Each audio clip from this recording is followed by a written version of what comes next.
welcome back to the Homestead Nurse channel. It's Becky here with another video, a different type of video that I'm not used to making. This video is actually in a collaboration with 3 other friends of mine who are also bloggers and fellow YouTubers who are making videos all about how to stock a fall pantry, or fall pantry stock up is how we're putting a hashtag on it. So my video is all about how to shop for a pantry. Check out my friend Kyrie from Healthfully Rooted Home, and she actually gives you tips on how to stock a pantry, and she also gives you a little look into her As Your Standard haul, which is pretty cool. I love hauls like that. So go ahead and check out her YouTube channel on that video. My other friend is named Kassy, and she's from Homemaking Without Fear, and her video also has an As Your Standard haul, so go ahead and check her out.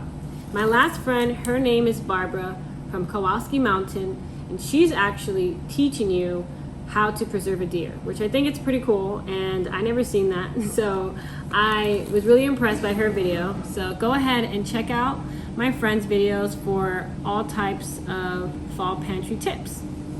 So I made a pantry blog post on how I pretty much made over my pantry years ago and literally saved my gut, because I suffer from IBS and I wasn't doing things right. And the first thing I did to fix the way I ate was I made over my pantry. I scrapped it and started from the beginning. And with these tips, hopefully they can help you stock up your pantry in a way where it gives you nutritious food and a little bit more healthy than you're used to. I'm gonna break up my blog post as much as I can in this video, but you can definitely go to my blog post, which I'll link below, and it goes into more detail and also gives you a free printable list of pantry items that you can get. So yeah, as most people don't have a huge garden producing so much food that they can store it, preserve it, and make their own pantry items, I have to do what a lot of people have to do and go to stores. And so the first thing I'm going to talk about is how to shop for a pantry. And number 1 tip of how to shop for a pantry is learn food labels.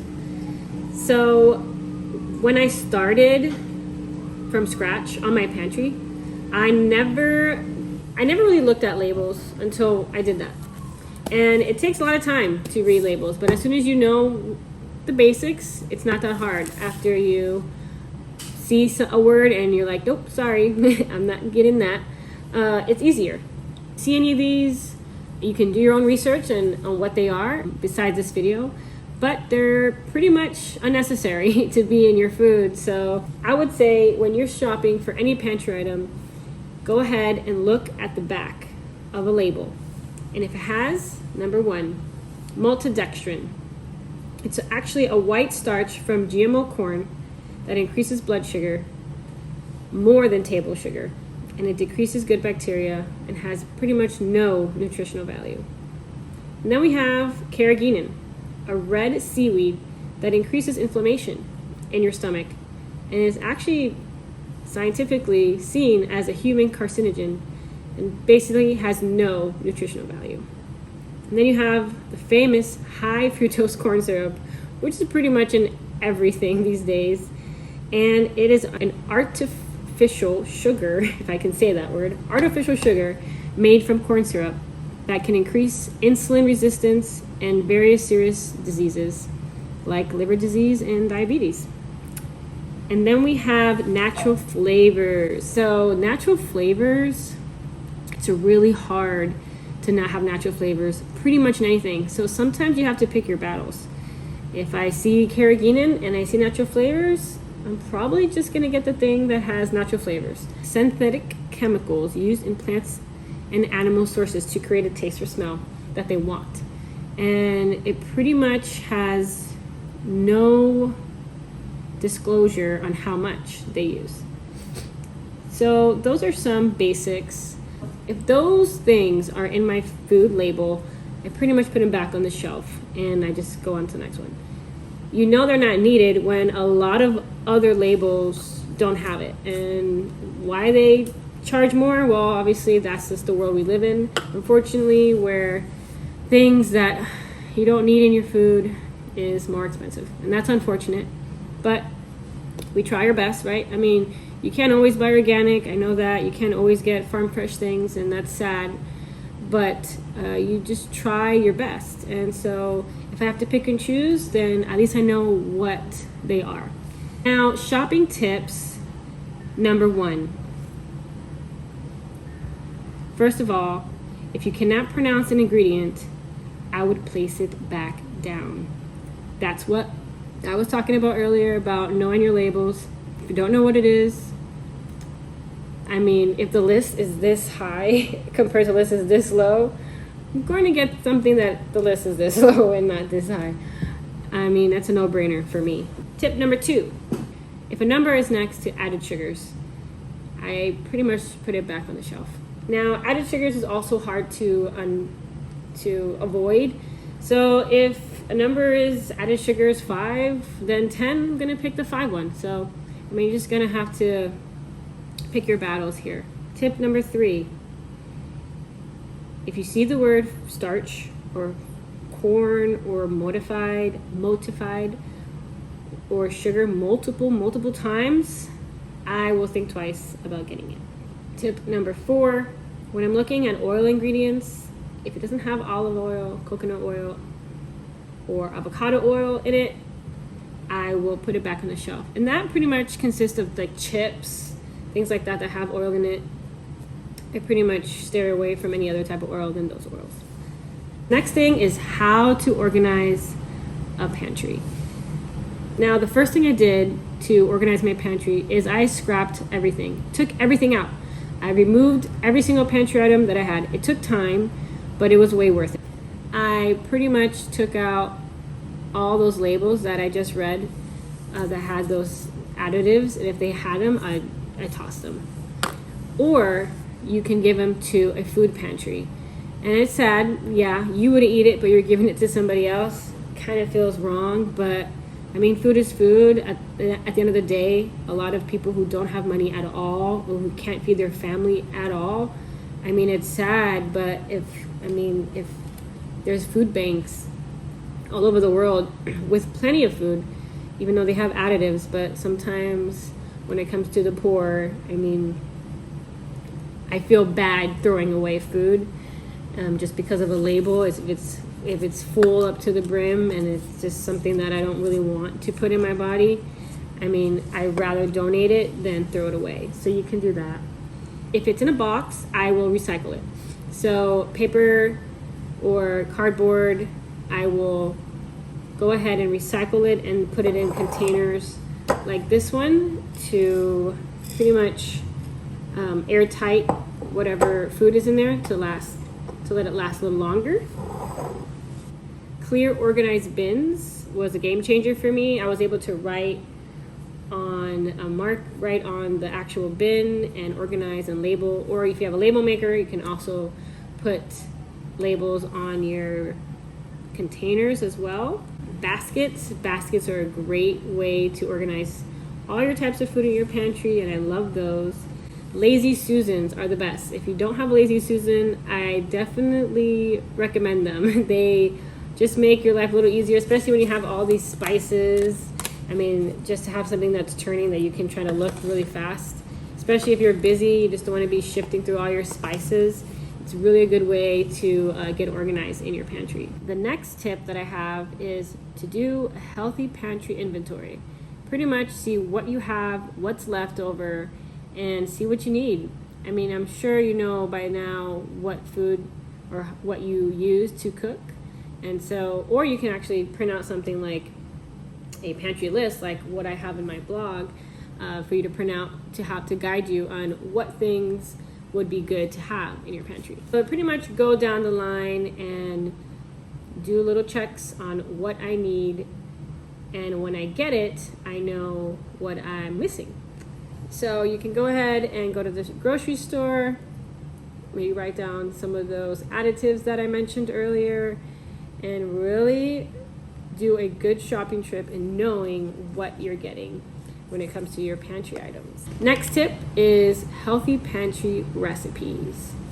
Now, making your own pantry items is pretty awesome. There's many books learning or teaching you how to make pantry items. Some pantry items you can grow. I'm waiting for my garden my big garden I mean, so I can go ahead and harvest my own spices. Like this is basil right here. I dried it. I actually have a post on how to dry basil. I'll link that down below too. 7 different ways. Did you know there were 7 different ways of drying basil? So yeah, so this is basil, and this is an example of a spice or a herb where you can just put it in an airtight container after you dry it to store it in your pantry. You can make all types of things like ketchup, mayonnaise. I mean, you can make granola. I keep granola in these glass containers. Glass containers is an also great way to store food, and so you can make so many different pantry items yourself. I think spices is a big one. Just growing a bunch of herbs, drying them, and putting them in glass containers to airtight them is a good way of making a pantry. Or of course, like most of us have to do, is buy them at the store.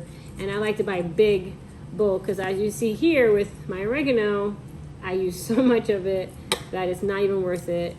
And to buy a big pack is way worth my money to get spices, so I never run out.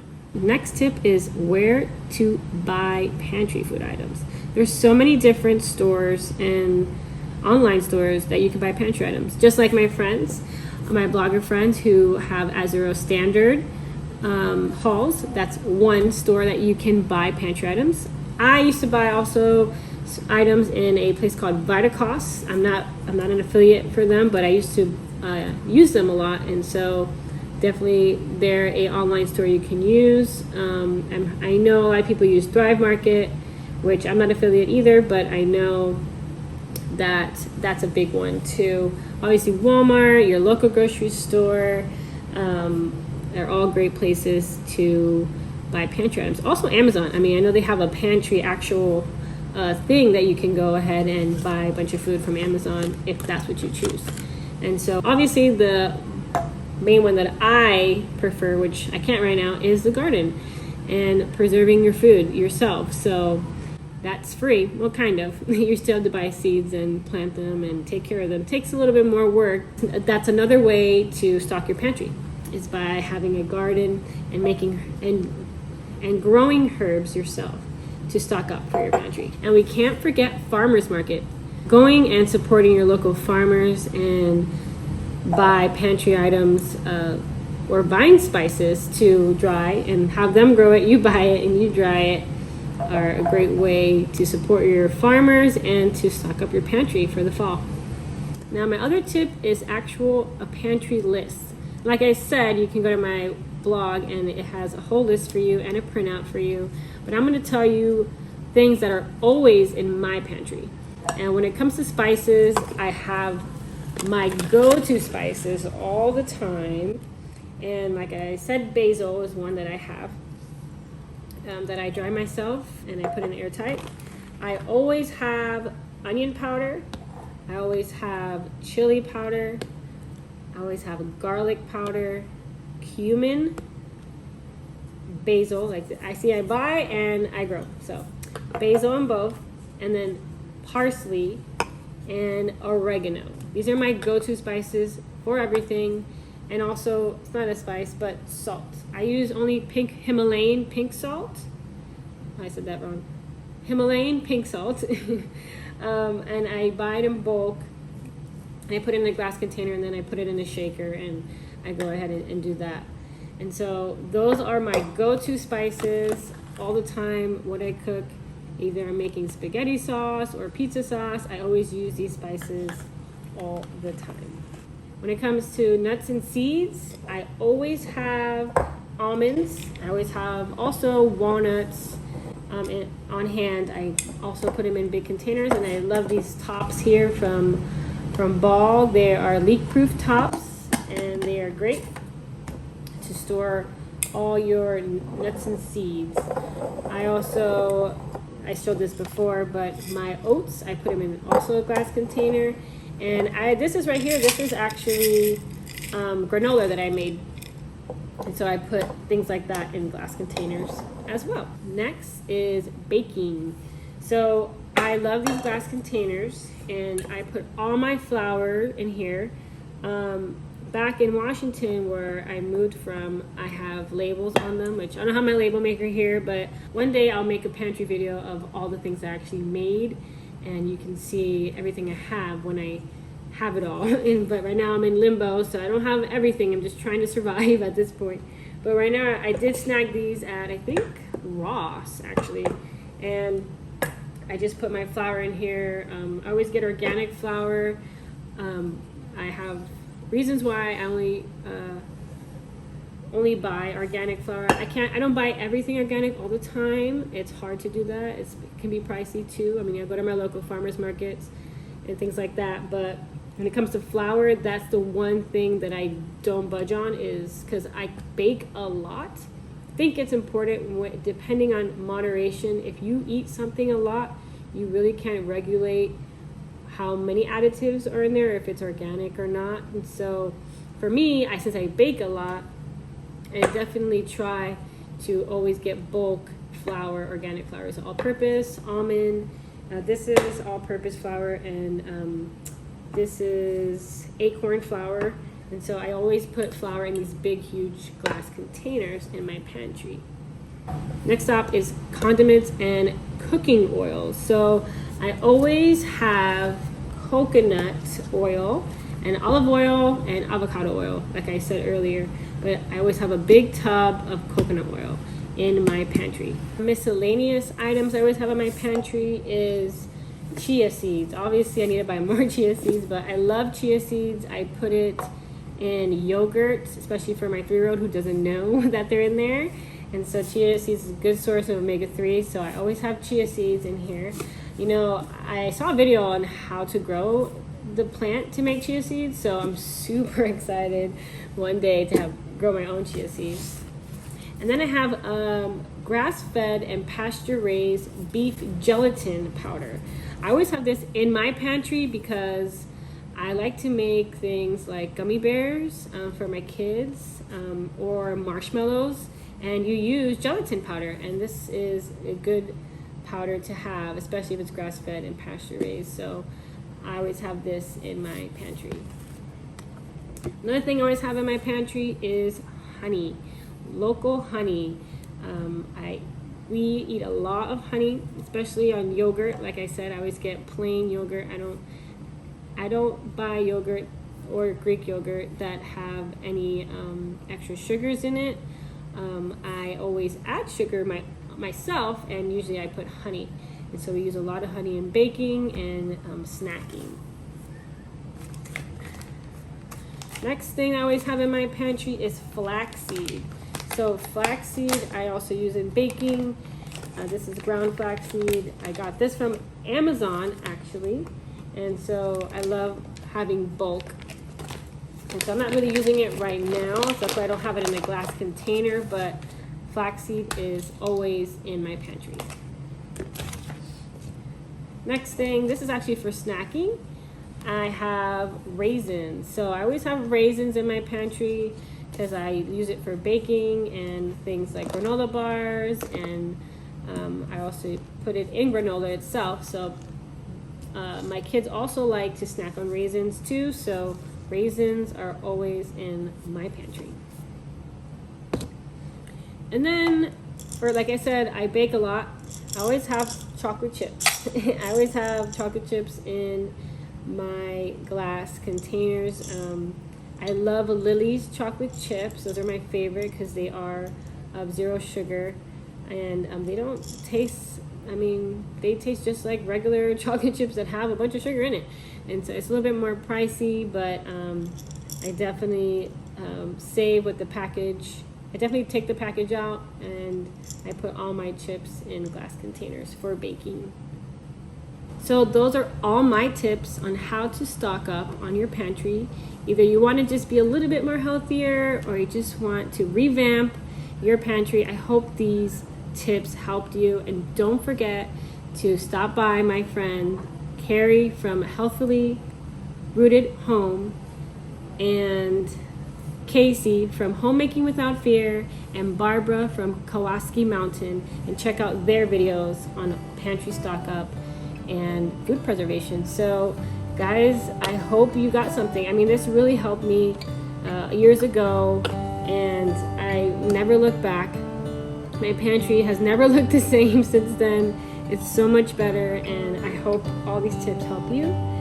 And so I hope you like this video. Please comment what you have in your pantry, or I mean, any tips for other people out there who are trying to revamp their pantry and want to figure out new ways to stock it.